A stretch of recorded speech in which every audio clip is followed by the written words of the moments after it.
Hi, class. It's Dr. Lindner. We are looking at the kidney, and we're going to be looking at different regions of the kidney. I want everyone to get comfortable with different parts of the urine and start to get used to some of the vocabulary that you're going to see show up here. So let's look at some of the regions. There's this outer region that is referred to as the renal cortex. That's the outermost region. So if we look right here, we will see the cortex. That's everything out here where we see these little blood vessels permeating into the outer part where it says like interlobar veins right here. This is all cortex. Inside, we have a renal medulla. Okay, so the inner region is what we have right here called the medullary portion, which is here, this section. So the cortex is on the outer part, and the medulla or the medullary region is the inner part. Okay, in fact, we have an area called the renal pyramids, and that's this, right? Kind of looks like it's pyramidal shaped like that. These are pyramids. These pyramids are located in the renal medulla. Okay.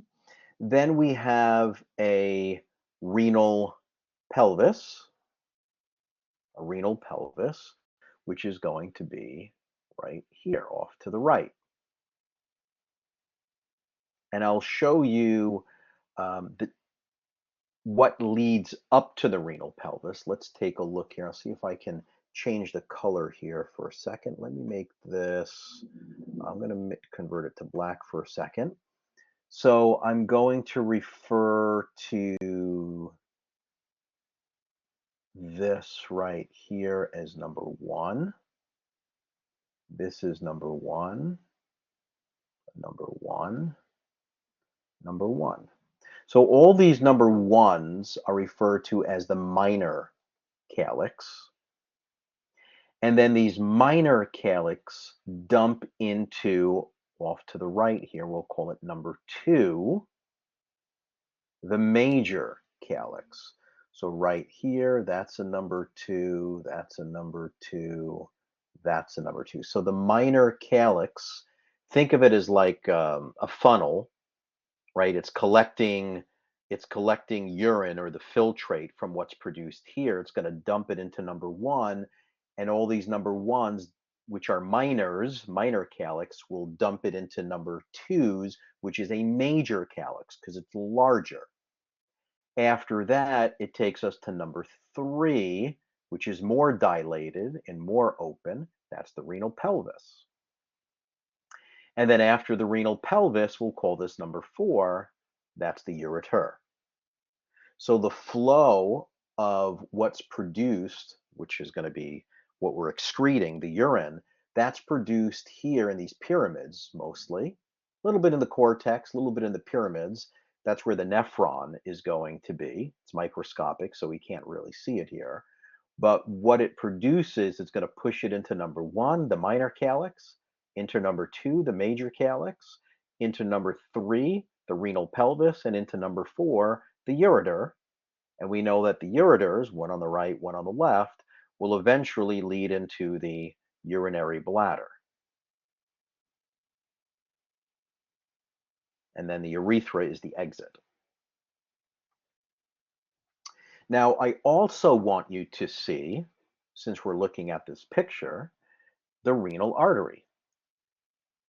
And where did the renal artery arise from? Well, the renal artery is an offshoot from the abdominal aorta. And it's going to bring blood into the kidneys, and you can see all of these small blood vessels. Really important. It's bringing all of this blood and toxins and even some waste into the kidneys so that what we have lying in here, which is referred to as the nephron, and there's millions of them in the kidney, are going to filter. Okay, I already showed you the pyramids and I showed you the minor and major calyx. Let me go back to show you the renal columns. The renal columns, all that is the spaces between each pyramid. All right.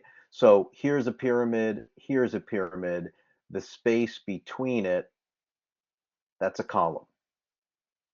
The space between these two pyramids, that's a renal column. The space between these two pyramids, that's a renal column. The space between these two, these are columns. So the space between the renal pyramids are referred to as the renal columns. Brief mention about the urinary bladder. We have 1, 2 ureters. Remember, we have 1, 2 E's, whereas urethra only has 1 E. So we have 1 urethra, but 2 ureters. It will bring the urine into the urinary bladder. And the entrance, each ureter is going to come in. We can see right here, there's a little hole, and right here, there's a little hole. That's called the ureteral orifice. That's the opening that will bring the urine into the urinary bladder. Okay. Same structure, just want to point out. So again, we have 1, 2 ureters. Here are the ureteral openings. There's one here, and here's the other. And then right here is the internal urethral orifice, right there. And if there's an internal urethral orifice, there's going to be a external urethral orifice right here. The urinary bladder has several layers of smooth muscle. You see, we have the detrusor muscle going all the way around here.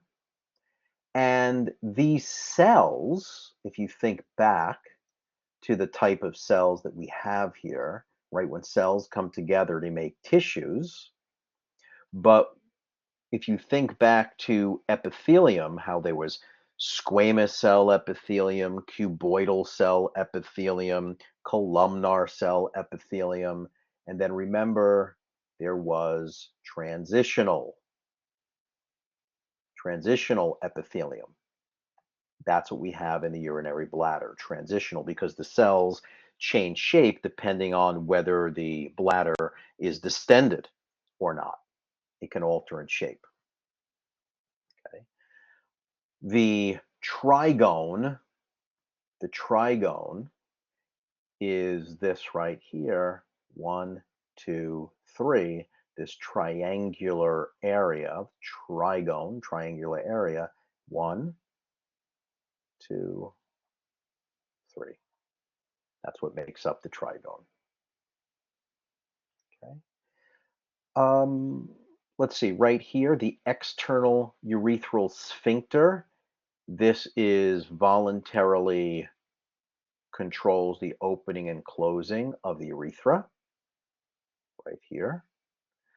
The internal urethral sphincter, this one is involuntarily controlling the opening and closing of the urethra here.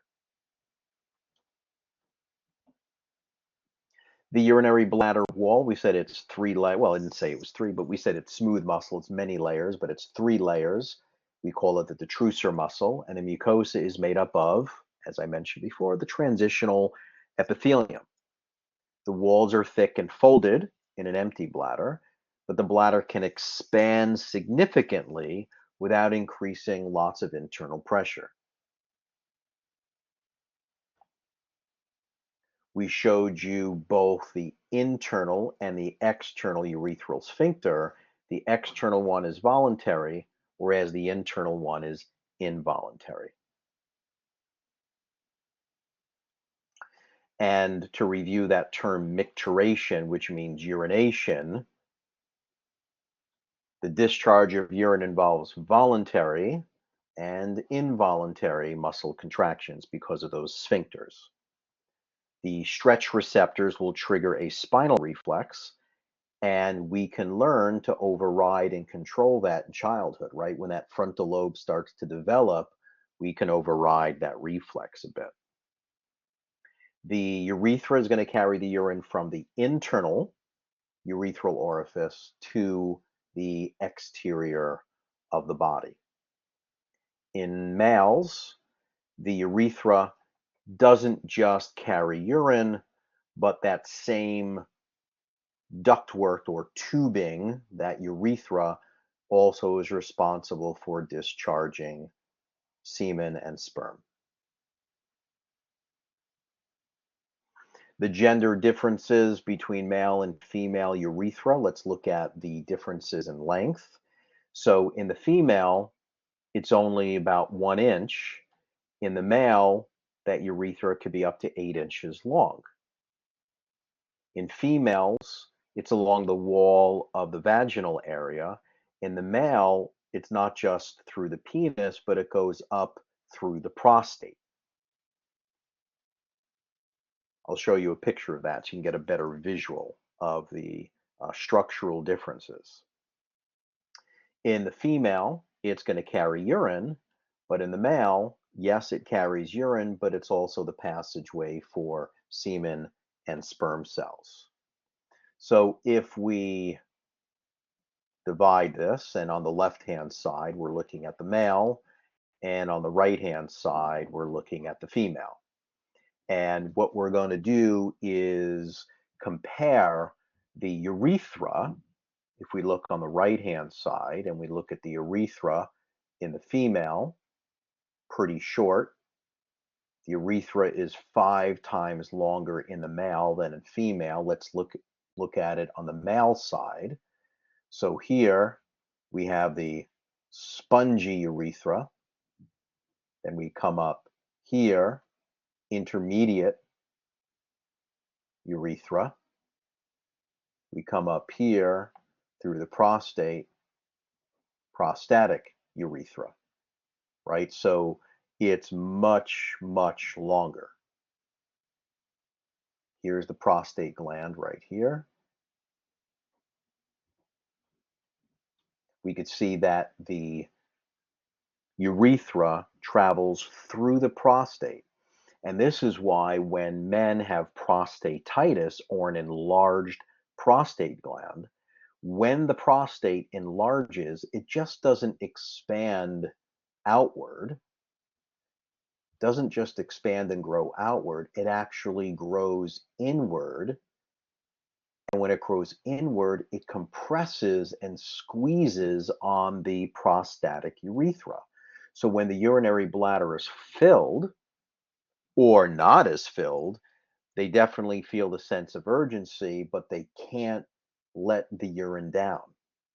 Okay. And one of the other big symptoms of prostatitis or even prostate cancer is lower back pain. Okay. So kidney issues and prostate issues typically refer pain to the lower back. When we look at the female, we see the urethra is much, much shorter. In the male, it's divided into 3 segments, but in the female, it's only 1. Okay. And this is why female get more UTIs, urinary tract infections. It's not just that the urethra is shorter, it's just what we have back here is the colon. So back here is the rectum and fecal matter. And this is why it's very important when young ladies are young that they're taught when they use the bathroom, they need to wipe from anterior to posterior, from front to back.